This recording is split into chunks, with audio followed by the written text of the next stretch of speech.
it is.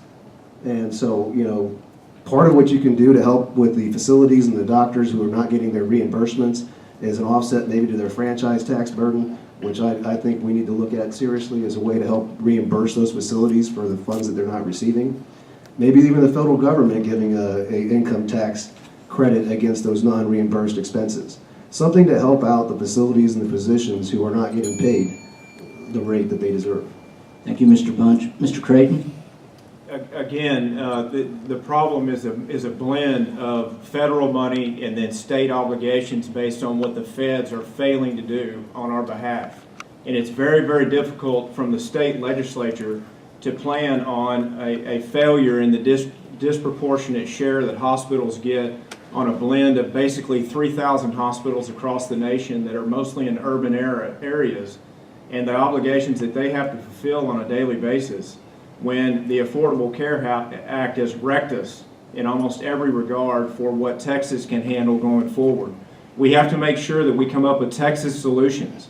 Arkansas, many other states have been accepted by the Obama administration for state solutions, but we're targeted because we're Texas.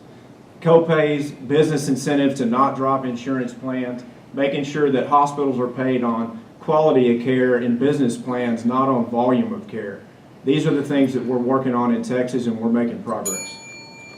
Thank you, Mr. Creighton. Mr. Galloway? I think the original question was who should pick up the tab? Right. Yeah. Second part of that. Yeah, and like I said before, it rolls down, the free market actually rolls it down to the consumers. If someone doesn't pay their bill, or if the cost is too great in another sector, it's going to end up bouncing out across the industry as a whole. It's the reason why our cost of health, one of the reasons why our cost of health care is so high.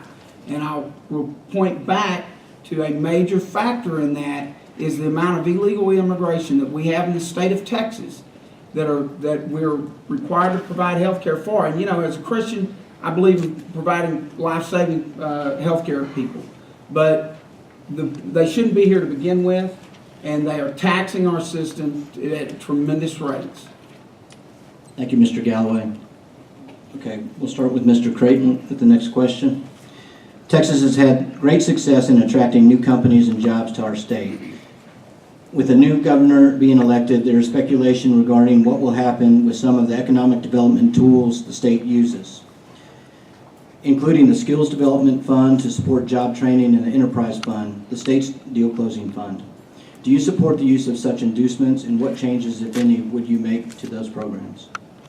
You know, in the time that I've been in office, I've been able to help Governor Perry in many ways on recruitment of businesses to Texas. And if there's one thing that Rick Perry has done and done well, it has been featuring Texas as the job creation engine of North America.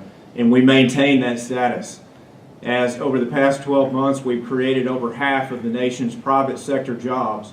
And we continue to recruit businesses in healthy ways to make sure that if they're coming here with incentives from the state, that there are safeguards in place to protect public taxpayer money while those jobs are created.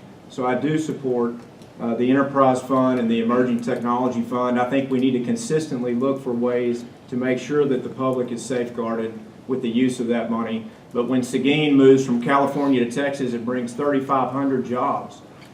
And many, many companies follow suit, 150 alone last year just from that state. We're on the right track. Thank you, Mr. Creighton. Mr. Galloway? I'm not in favor of the government subsidizing or giving incentives to business at all. I view it as a corporate welfare. The economy in the state of Texas is doing well because of one thing, really, the major factor, and that's $100 oil. And the legislature in Texas has, no control over the world market of oil. But that is the engine that is driving the economy in this state. It is the reason why we had surpluses in the last legislative session. And I'm just opposed to the government monkeying with the free market. Thank you, Mr. Galloway. Mr. Bunch? Yes, we deal with economic development and incentives here locally.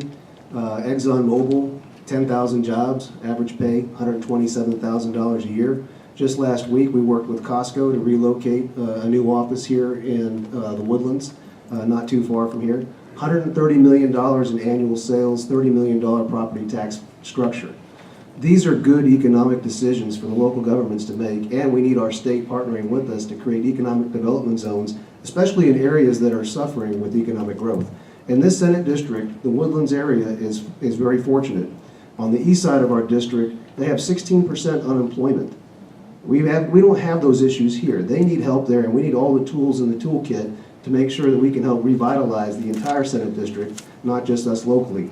The increased revenue we get from the businesses that relocate here lowers your property taxes.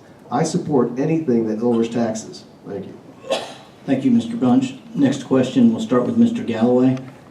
The Texas legislature is charged with helping fund the public education system and ensuring that our children are properly educated and prepared for the future through those public schools. What are your views on voucher systems that divert state money to private and charter schools? Is that good or bad for the overall education system in Texas? And would you shift any more financial responsibility to the local level? If so, how? No, I would not shift it to the local level. In fact, I think just the opposite of that. I'm very much opposed to property taxes as a way of funding our education system. State Constitution requires that the state provide an efficient means of educating our children.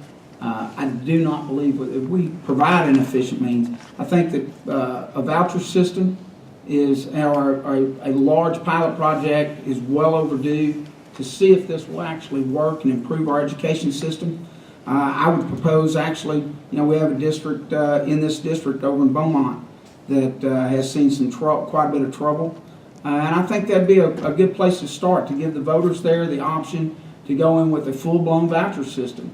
And let's try it once and for all and end this debate and see if it actually works. Thank you, Mr. Galloway. Mr. Bunch? Yeah, charter schools can work in areas where you have identified failed school districts. One of the things we really need to do is work on the TEA and its authority to take over and implement improvement strategies for school districts that are failing. Today, it takes 6 years to take over a failing school district. How many people go to high school for 6 years? Not very many. And so we lose an entire generation that doesn't get the education that they're entitled to because we don't take action quick enough. So one thing we need to do is we need TEA to have teeth in order to take on the failed schools. If we're going to continue the charter school process, it needs to be understood that charter schools are public schools.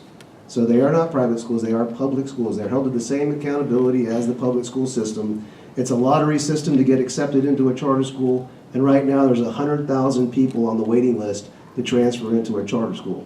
So there's a high demand for that alternative education. I think school choice makes sense, but I think we also need to have a system that can correct the schools that we already have and make them perform. Thank you. Thank you, Mr. Bunch. Mr. Creighton? I think that, we're in a school finance litigation process right now. It's been a 40-year soap opera. It's because we will not allow a state income tax, and we shouldn't. Texans are firmly against that. At the same time, we're over-reliant on property taxes, and we have been for years and years. Many times politicians, are in the same category. They all want to go to heaven, but none of them want to die. So when we're against property taxes, we have to be for something. If that means, an option to raise taxes, then what is that?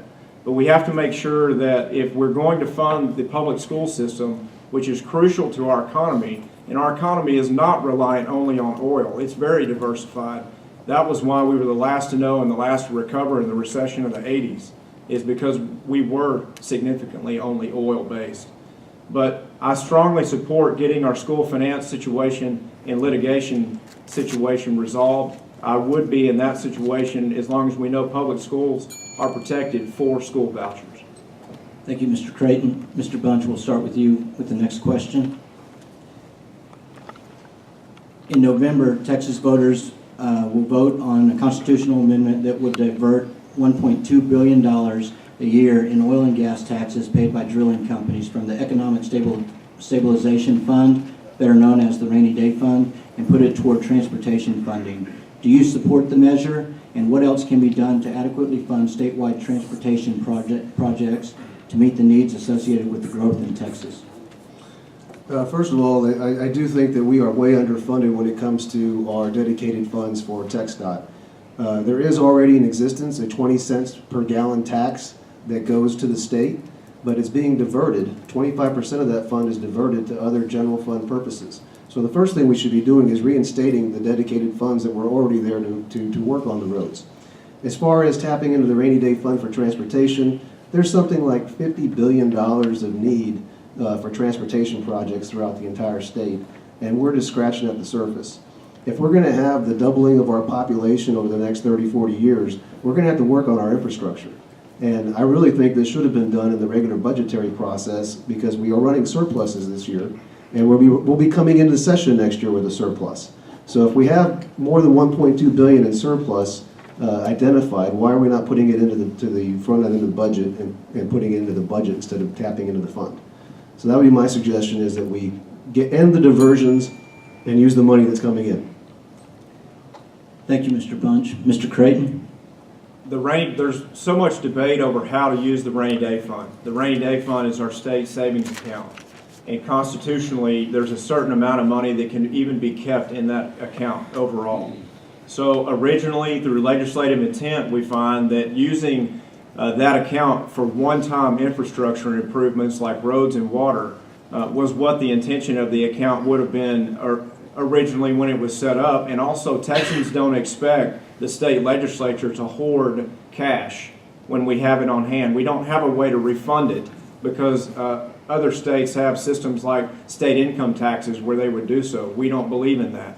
So I led an effort during the state budget debate to reduce the size of the overall budget by 2% to make sure that money was there to fund water and make sure that infrastructure payments could be handled without the rainy day fund. We have to keep the rainy day fund solvent and healthy because that is directly tied to S&P and Moody's protecting our credit rating for Texas.